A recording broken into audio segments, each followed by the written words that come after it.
Thank you for joining the Broadway Drumming 101 podcast with your host, Clayton Craddock.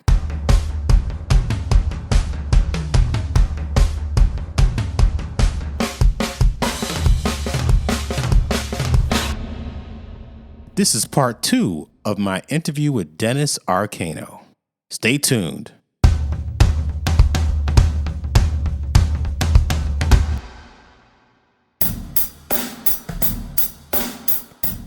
If you like what you hear on the show, subscribe to the Broadway Drumming 101 newsletter at broadwaydrumming101.substack.com. That's Substack, substack.com. The Broadway Drumming 101 newsletter is your one-stop shop for everything you'll need to know about playing drums for Broadway musicals. When you subscribe to the newsletter, you'll learn about what it takes to be a successful pit musician with content delivered directly to your email inbox 2 to 3 times a week. For $5 a month or $50 a year, you'll have a backstage pass to the world of a Broadway drummer playing on a hit show. As a paying subscriber, you'll receive behind-the-scenes access to the life of a musician who makes a living on Broadway. You'll also be able to read every post, not just those occasional free ones.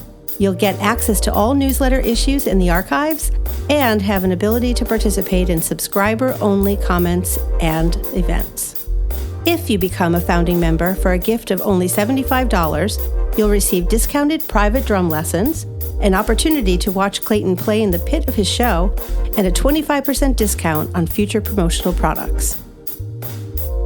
If you'd like to make a direct contribution to the production of this show, you can reach us at Venmo at Clayton-Craddock, Cash App at Syncopated, that's CINCOPATED, or PayPal at Clayton Craddock. Any amount of support will be appreciated. Thank you for listening.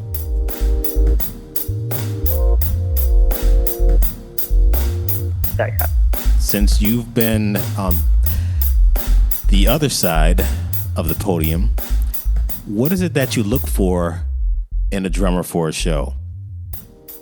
So if I'm conducting the show. I think it's the 2 things I always consider for myself as a drummer too. I want the drummer to be with my tempos.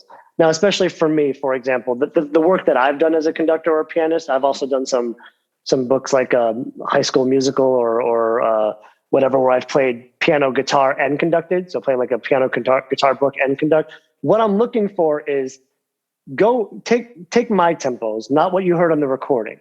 So this is different than what you guys, when you guys are originating shows and then someone has to come in and sub, that's a different thing. I'm talking about, like, I've done shows where, the shows have existed for years. We're doing it at a high school. We're doing it at a, college, a community theater, whatever. But we're all going to be playing those gigs at some point in our career. And yeah, as a conductor, as a drummer myself, I want to know that I'm not going to be fighting you for what, because I'm the one that's been here for 4 weeks rehearsing the cast. I'm the one that's been here for, 4 weeks, making sure the director is happy, that the dancers have the tempo that they want.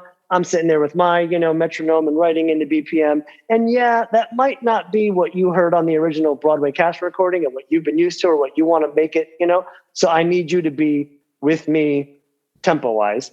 And then I guess I also want to make sure, depending on the setting that we're playing in, you need to be a dynamic drummer. And Damien is the greatest example. Damien Bassman, I keep saying his name like everybody knows him, but I think everyone does know him.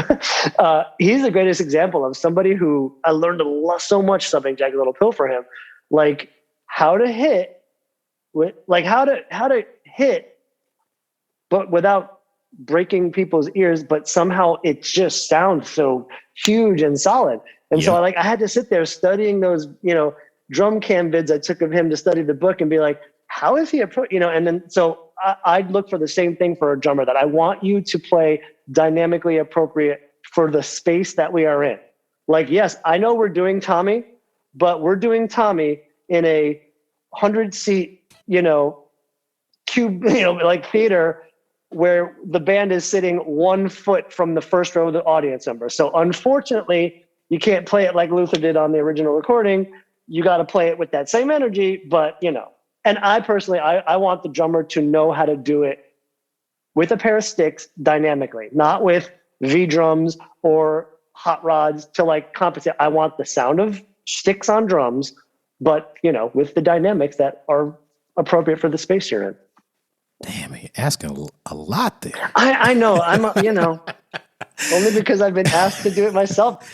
Now, I know that after 2009, you did more stuff on Broadway. Or tell me your path. Well, that's not quite true.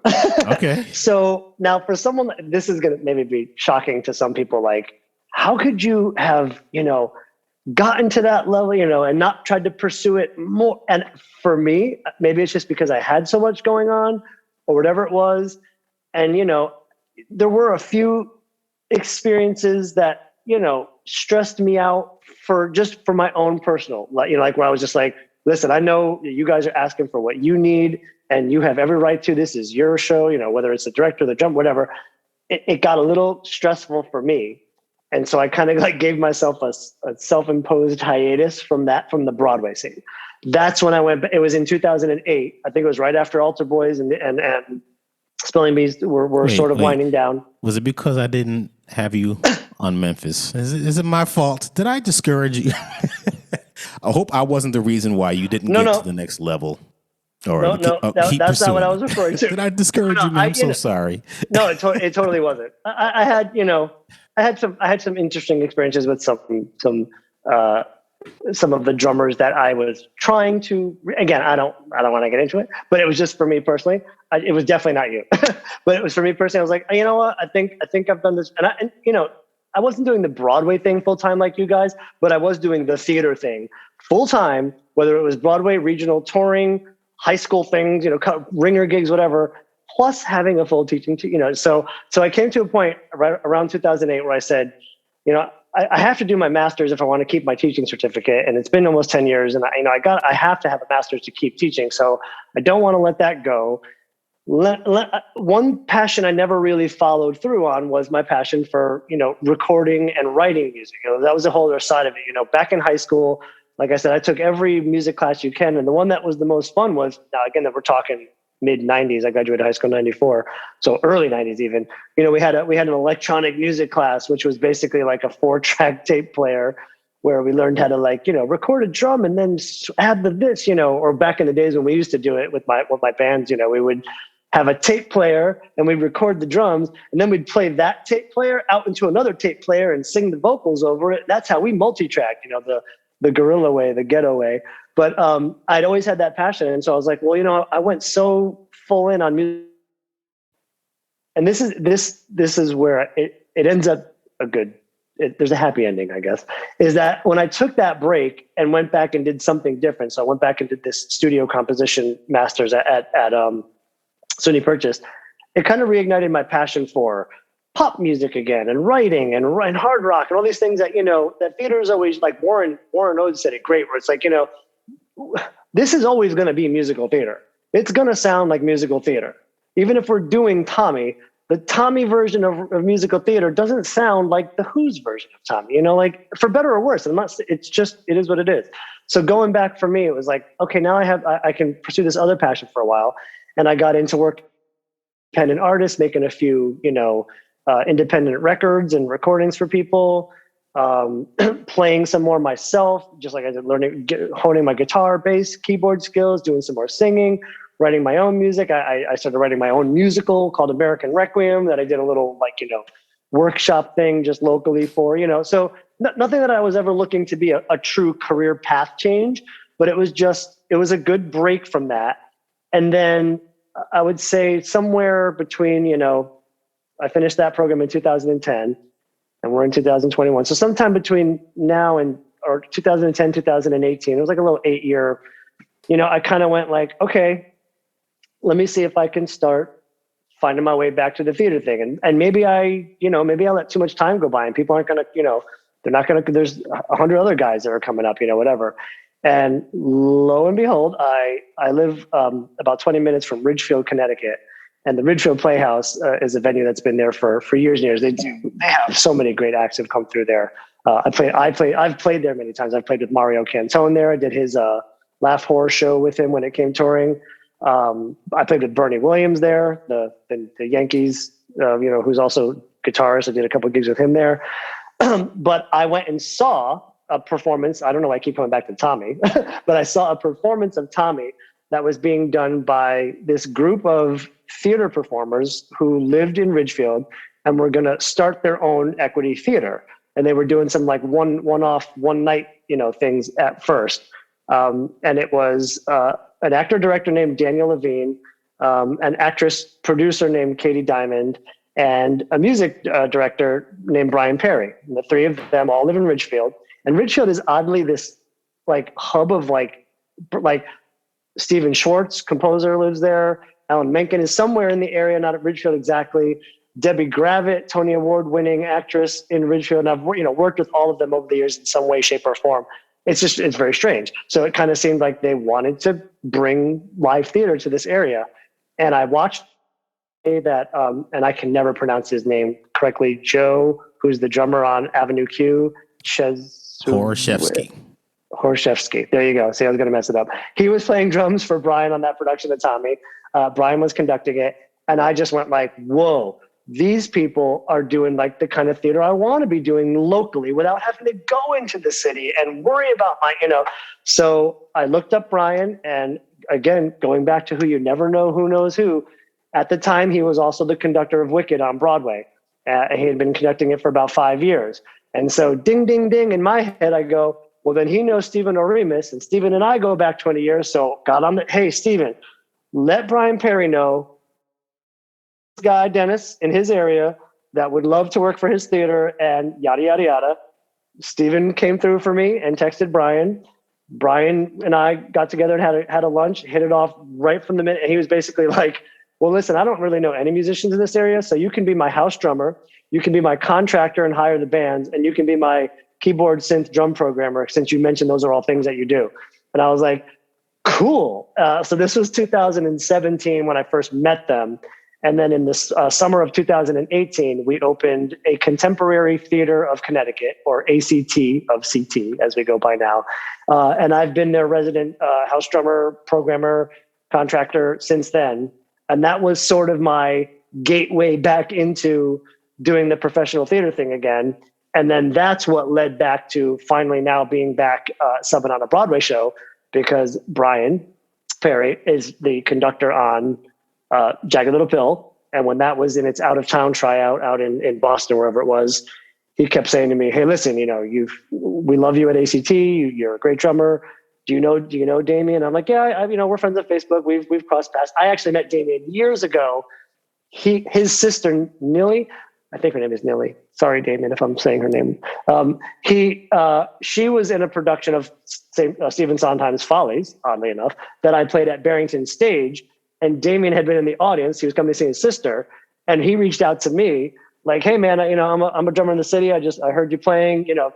Stay in touch. Stay in touch." I was like, "Oh my god, yeah, of course." And I did like a rehearsal for Martha Plimpton for him one time. He was like stuck and needed something, so we never really crossed paths, doing the theater thing. But Brian said, tell Damien that I said I'd like you to try to sub on the show. And so again, not knowing the drummer personally, but having paid my dues, for Brian, the conductor, kind of led me back to being able to hopefully start this like second round of my Broadway subbing career. So I'm looking forward to, things reopening again next month and getting back to doing that. I'm actually going to be playing a few rehearsals for Damien in the reopening, because he's got some schedule conflicts. So that'll be checking off a bucket list for me. I've never actually, played a Broadway rehearsal like all you guys do, starting off at the studio. So I'm looking forward to doing that. But yeah, so I needed a little bit of a break from I've always been really good with handling pressure. I don't think that's a problem for me, but the pressure's there. We all know it's there. And sometimes when you don't, I was very fortunate that I didn't have to depend on this career being my full-time, salary or whatever, so I just was able to say, let me step back from it a little bit. And now it kind of reinvigorated me to want to get back to doing it again. So it's been nice to kind of have that return. When you started to sub for Damien at Jagged Little Pill, did you sub? I can't remember how long it was open before everything shut down. Did you get a lot of shows in? Yeah, so I had just finished up. We were doing a production of Little Shop of Horrors here at ACT. I think it was October of 2019, and the Jagged Little Pill was going into previews around in November of 2019. So I went in and as soon as I could, he was already sending me, it was interesting to be a part of a show before it officially opened, because all the other shows I've subbed, it was after they opened. I was one of many other subs, whatever it was. But it was cool because I was getting, PDFs as they were getting reorchestrated. It was like, here, start learn, make sure you have these. So I had the whole book printed out in my hand before I even went and saw the show. So November of 2019 went in. Now this was an odd situation. This is something for people to know. You never know what your auditing situation is going to be. Like, subbing for Billy on spelling or Follies, I was able to sit in the pit right behind him, watch the show, whatever. Subbing for you on Tick Tick Boom and Altar Boyz, both being on stage band on very small stages. I remember having to sit in the house with my book and like a flashlight, and the audience person sitting next to me must have been like, what is this person doing? Like, watch the show. And, trying to learn the show that way. Spelling Bee, I was on stage band, but sort of under a loft, so I was able to sit with them. But for Jagged Little Pill, the band is on these two like rolling platforms the whole show, and there's no room up there. And there's no room to like be anywhere where you can visibly see what's going on. So you have to audit the show down in the band's dressing room, down in the basement. They have an Aviom there for you, and they have a conductor cam and a screen stage cam. So I can see Brian conducting and I can see what's happening on stage, but I can't see Damien at all. So I had to set my little GoPro camera on his ride cymbal, and I recorded a drum cam video of him so that I at least could have a reference of how he's doing everything. So November through December, I think they opened December 3rd of 2019. And I got a call over the like Christmas break from school. My mom happened to be in town from Wisconsin, and he's like, hey, can you play January 2nd for me? And I was sort of, learning it, but I hadn't like really like, I wasn't, ready.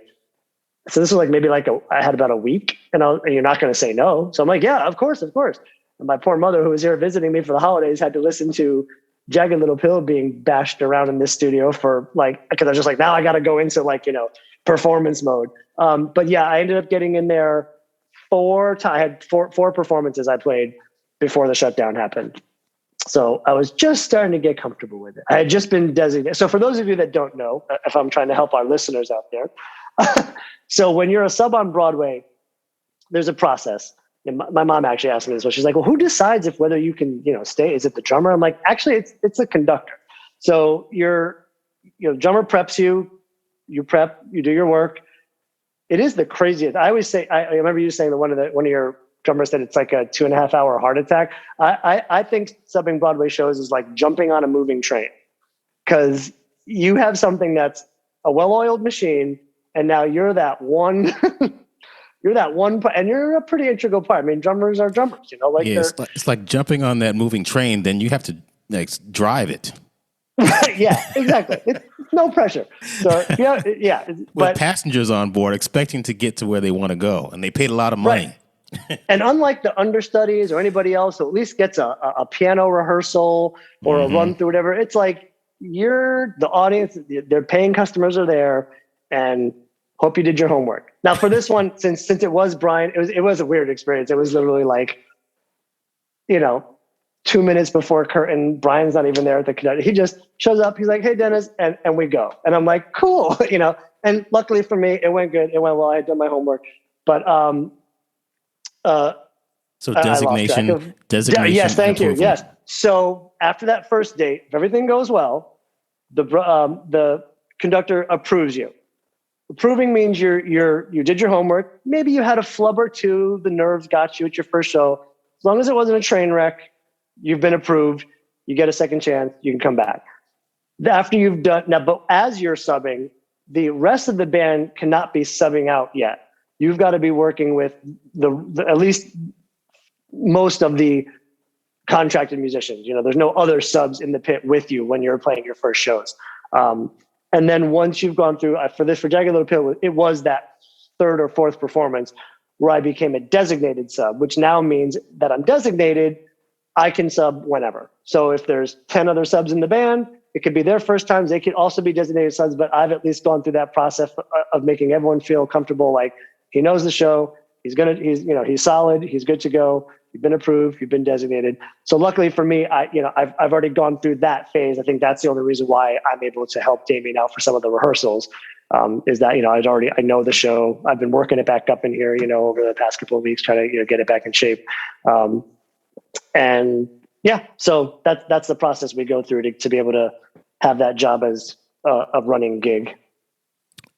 Do you have to do that in regional theater as far as designation and approving? And then how does that work? Because I've never done.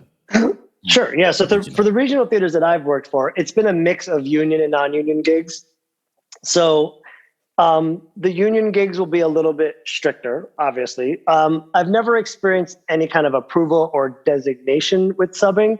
But definitely if someone brings in a sub, like for example, sometimes a person, let's say we're doing a 4-week run, it's not an open-ended, it's a 4-week run. We're doing 8 shows a week, 5 shows a week, whatever it is, a limited amount of performances. And the person that's hired, really wants to do it, but has this one conflict on the 3rd Saturday night. All right, cool. We got enough time for you to record the show, prep your sub, give them a copy of the book. It's that one day. We cross our fingers. We hope that person sits in and, if they can. Again, a lot of these jobs are not paying enough for, people to, sit in and whatever. It's just you would trust that they're, professionals.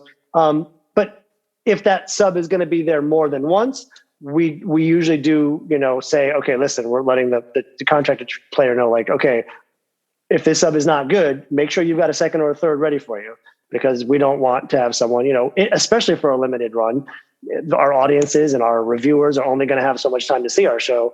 We want to make sure that every performance is as best as it can be. So yeah, I've never really run into having an official process like that, but there's always those little unofficial things that, being a contractor myself now, it's been interesting, working with ACT. Now I'm part of those, pre-production conversations and the conference calls. And I've never, usually I was just a drummer for the shows. So it's been kind of nice to be like part of the business side of it and learn a whole nother realm of it. And that's one of those conversations we have is like, if people are going to be subbing, whether it's the drum chair or, the guitar chair, we just want to make sure that person is prepared. And if they're not, we reserve that right to say, hey, you got to find someone else, because at the end of the day, this may just be a little side gig for you, but we're trying to run a theater. We're trying to run a business. We want to keep, we want to keep it open. So we want to make sure we have the best people that at all times. So when people want to become a theater drummer, become a pit musician, what do you think they should always do when it comes to either preparing for a show or just getting into theater in general? What kind of advice would you give?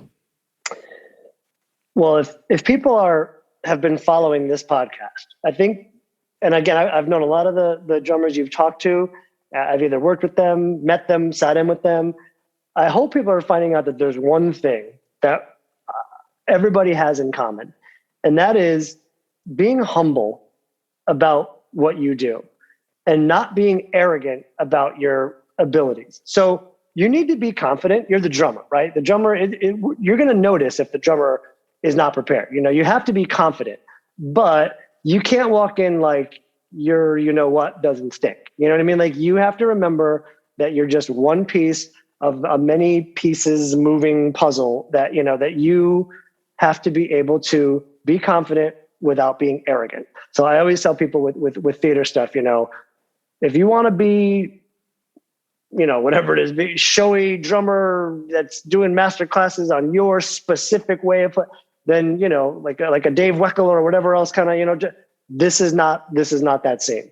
This scene is about coming in, doing your homework, whether you're a sub or whether you're I obviously can't speak from being a Broadway chair, but I can speak from being a regional chair. When it's my chair, I got to do my homework. I got to come in. I've got to communicate with the conductor. I've got to meet their needs first. And then if I create a good relationship, I can try some stuff. And I can say, again, I'll go back to Evita, which you mentioned. I played that show at Candlewood when I was 20 years old. And I have like a board recording of that show. And I listen back to it now and I'm like, whoa, like, I sound like a 20-year-old playing that show. But we did it here at ACT back in 1918, one of our first shows. And to revisit that show 20 years later and coming at it with 20 years experience and playing it again, it was like, okay, now I know how to be a better drummer. Because back then when I was 20, I thought, yeah, I'm the 20-year-old playing on the show. I know what I'm doing. And I wasn't arrogant in my attitude, but I might have been a little bit arrogant with what I was trying to play in the show. But now come back to, to playing it now. Now I have a little bit more experience. I have a little bit better, understanding of what I'm doing. And it's about now I have the trust of the people I work with. Maybe I can try some things now. And if someone likes it, I'll put it in the ink and I'll play it every night. And if someone's like, yeah, no, that doesn't work, then you have to be able to say, no, I'm going to try it a different way, or just play what was originally there, or what have you, depending on the situation you're in. So yeah, so always never try to come in and think that, you're the most important person in the room. I think drummers sometimes, I know myself, I'll sometimes, I'm the drummer, man. I'm the drummer, but you're the drummer in musical theater. Like there's a caveat to that. It's not, you're the drummer. You're not, I don't think I've ever seen a show where, Tommy Lee was one of my, I at least love, the floating drum booth that, that's not going to happen in theater. You're not going to be the center of attention for that one. Unless you're on Jersey Boys. Don't say it. Oh, that's true. I thought you were going to say unless they make Motley Crue the musical. hey, see? Yeah, I'm not going to say. I think I said this on one of the podcasts. I'm not going to reveal any of my thoughts about future shows. I said, there should be a 2112 musical. I'm going to put that out there. And I said that to someone who works as a producer. And he's like, man, I'm a big Rush fan. That's a good idea. We should talk about that. But now, are you confident enough that you'd be the drummer on that? Absolutely not. Joe Bergamini is going to be the drummer.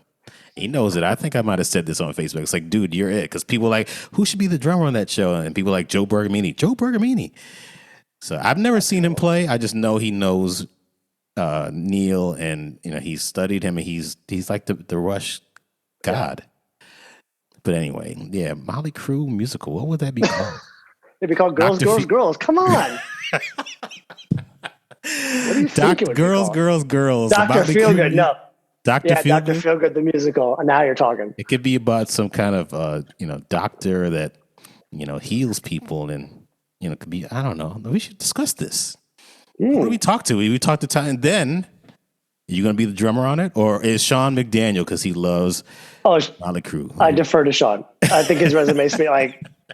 I'd like to think I could play that one, but no. Then we could have the drummer, be on the thing, and it could go around. I'm telling you, man, we're here. We're making money. Don't anybody steal this idea, even though this is public.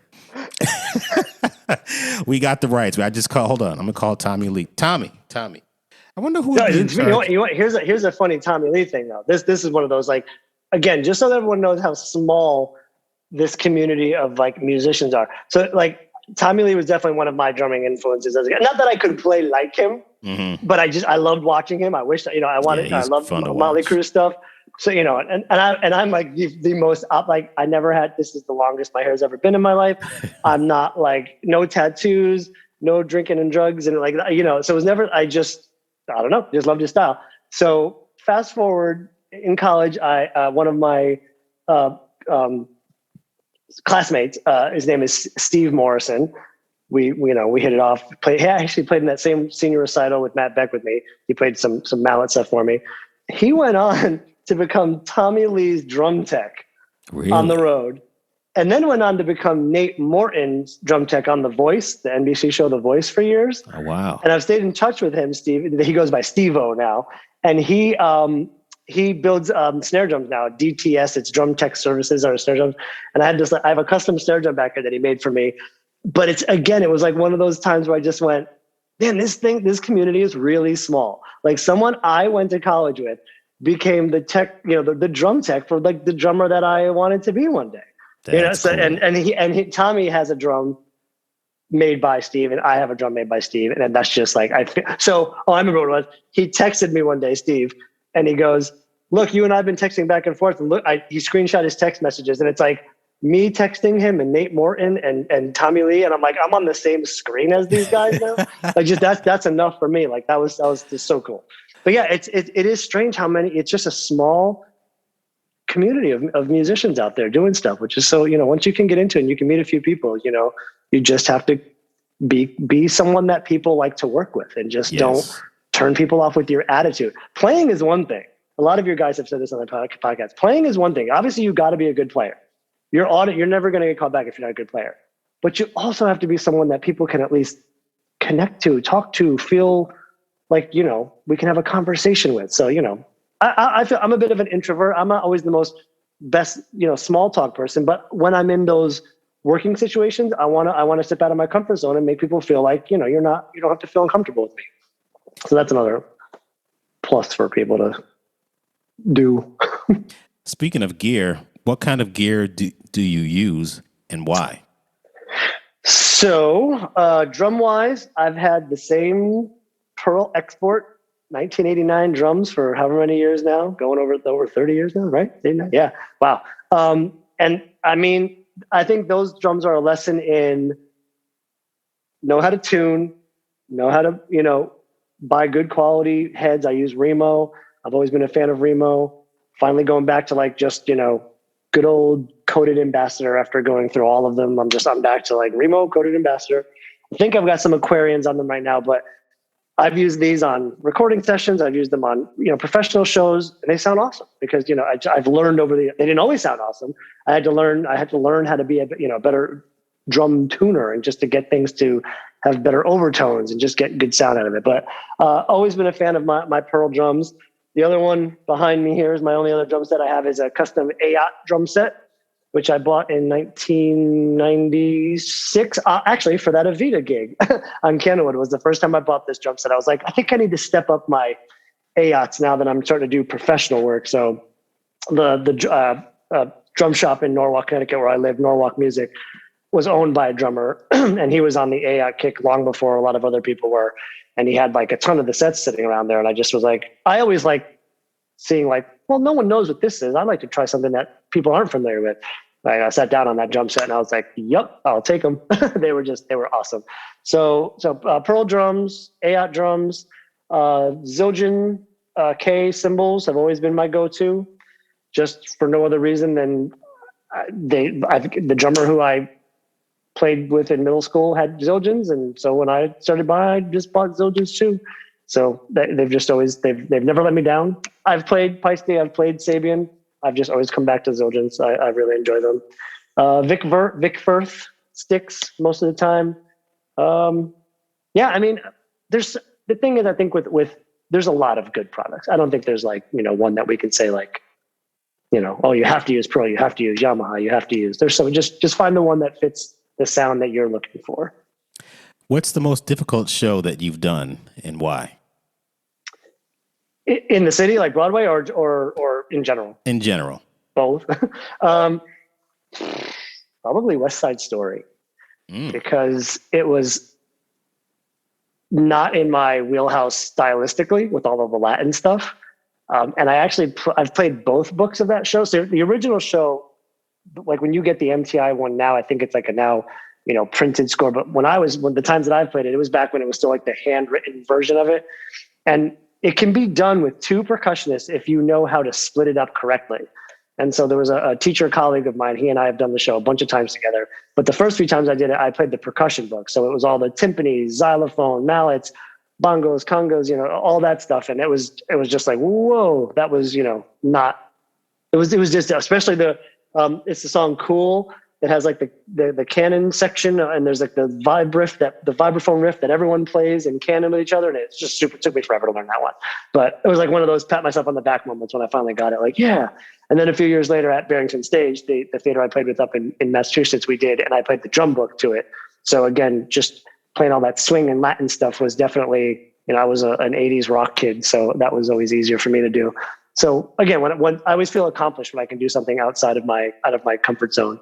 In the city, I would definitely say that the current Jagged Little Pill is deceptively hard to play, because we all know Alanis Morissette's music. 98% of the songs are in 4/4 time. But the way that Damien plays and the parts that he writes are super hard to learn. And when I watched him, I was like, yeah, okay. And I see it on paper. I'm like, yeah, okay, cool. And then the first time I sat down to try to play along with the track, I was like, oh man. Cause he's got his sort of his niche where he's got the djembe on the left hand. and he may be doing like sweeping 16ths on the brushes on the snare drum, which is not something I do very often. But, I definitely am way better at it now because I had to learn it, so doing that simultaneous. I remember he talked about like making it so that you were the loop and you were the drummer at the same time. That definitely difficult, on top of the fact that you're also stopping and starting all of the click tracks. So the drummer is in charge of all of those. So you got 2 pads for that. There's a few little electronic things. He's got like electronics on one of the songs has like Indian tabla drums on it. And those are on there. There's like some chimes, whatever. Not too much in electronics, and then there's a field drum for this one protest piece that they do. So you got a little bit of, so that show has like a little bit of everything in a pop show. Like, like there's not like a Latin song or a jazz song, but his feels sometimes, there's a song Unsexy. That's one of Alanis' songs that when you hear the original does have a little swing to it, but the drums play very, the eighths are constant, but the 16ths kind of swing it. And so he puts a little bit of that shuffle in there that makes that song tricky to play. It's little things like that have made it. Oh, I just love telling this story though. For anybody who wants to get in touch with Damien to sub Jagged Little Pill, just keep this one in mind. Since you don't get to see the show until you're playing it, like literally, like you don't get to experience what these moving stage, whatever, and the lights and whatever. And that's all cool. And it is really cool to like see the house when you're all on stage. I was fine with all of that. But there's this moment, and I guess I just couldn't tell from watching the drum cam video. There's a moment after the actress who sings You Ought to Know, Lauren Patton, she tears down the house every night, standing ovation. You're waiting there for like 3 minutes to get ready to go on the next song. The band riser starts sliding off, and they start the song Uninvited. And you hit one of these like chords, and it's just, like everyone's making noise, cacophony, just blah, blah, blah, blah, blah. And through that, you start a click track with your free hand, and then we count into the song. But what I didn't know was that there's a complete blackout on stage at that point.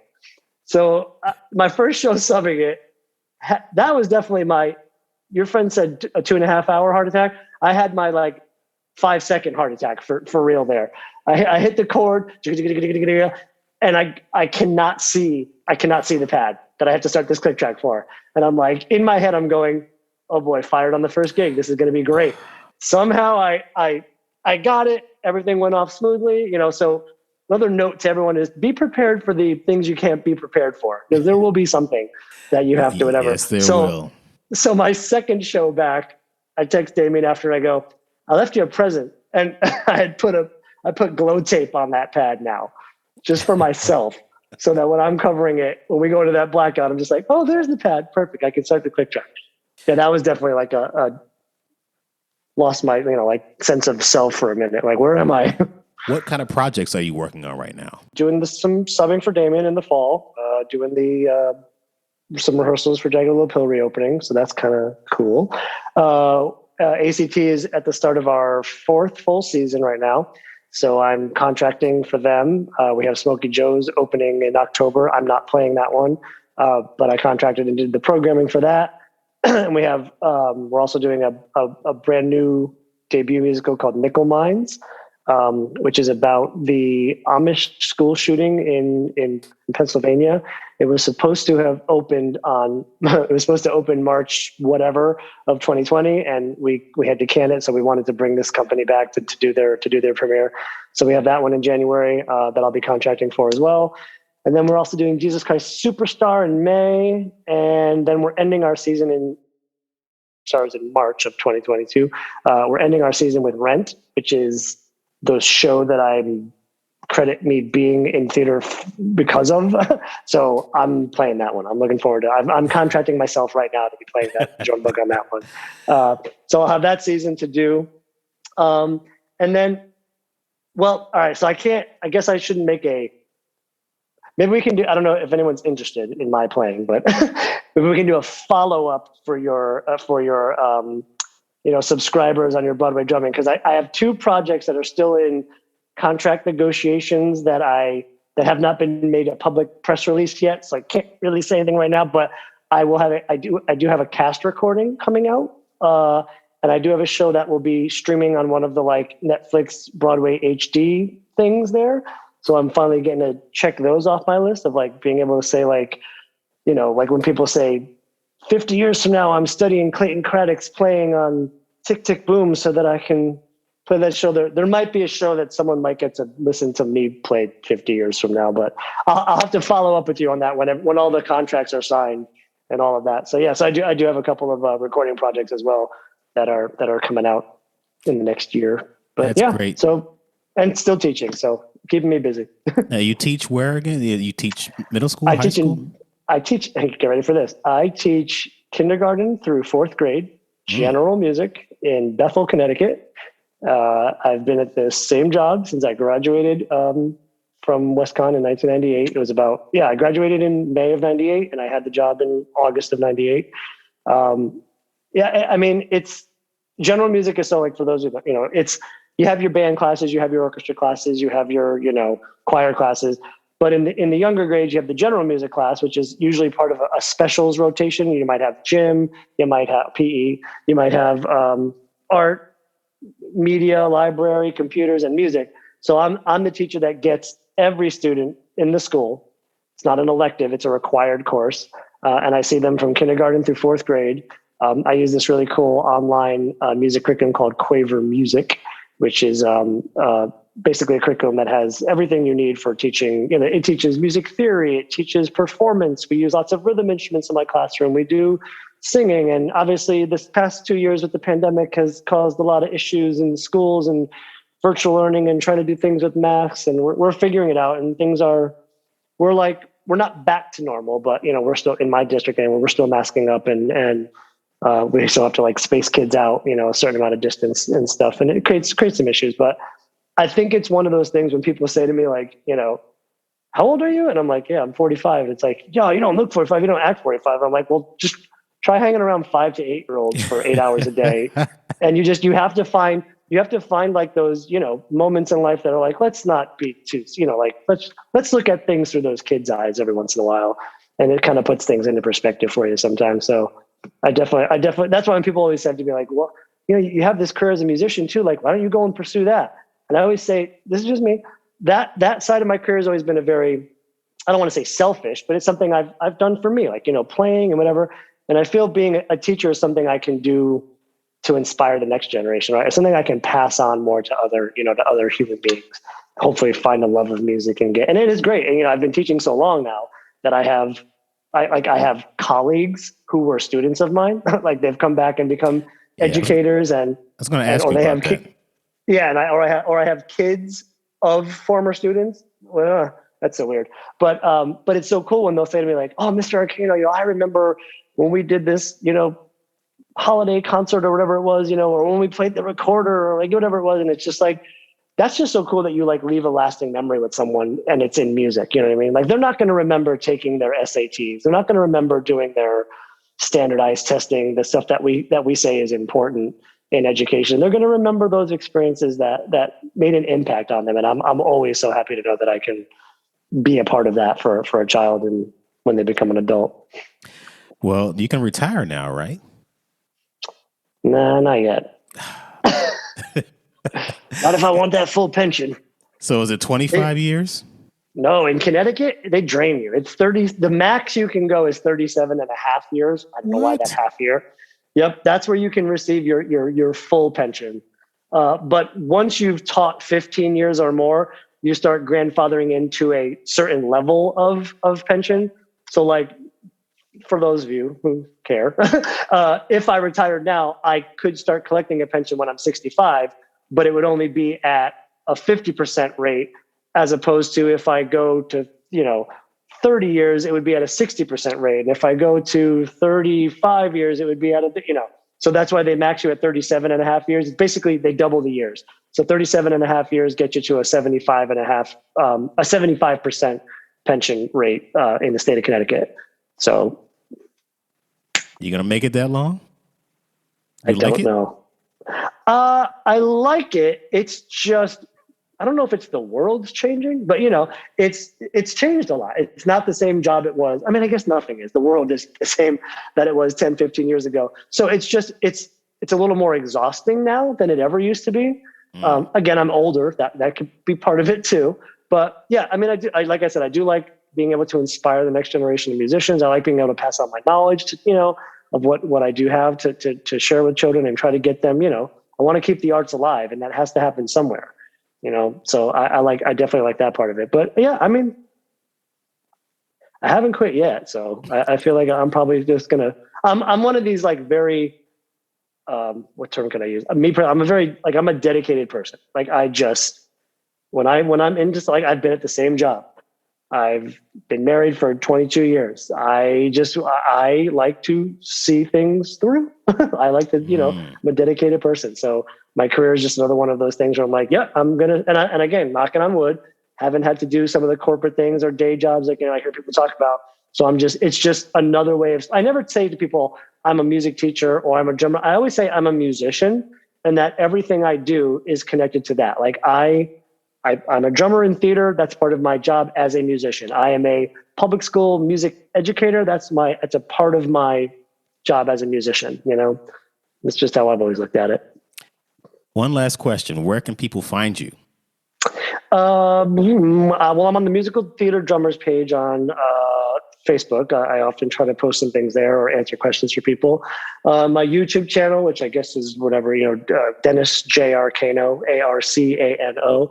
I've got I think it's a pretty cool musical theater playlist there where I do some videos, from ACT in my drum booth. I've actually got some Tick Tick Boom National Tour footage on there, so people can check that out. It's a horrible, it feels like it's like the Zapruder film from the 60s, even though it was 2003, because back then those high 8 cameras, whatever we had, it's like super grainy or whatever. And all you can hear is like snare drum and hi-hat and singers. Like you can't really hear anything else because it was like in the house. But I did a cover version of my favorite song from Jagged Little Pill, where I played the entire orchestration myself, sang the female lead part, which was probably hilarious. So if you want to check that out, but yeah, YouTube is usually my place where I have a lot of some of my own personal work is there. My solo album, which was based on Stephen King's Dark Tower series, is up there. I did sort of a concept prog rock thing.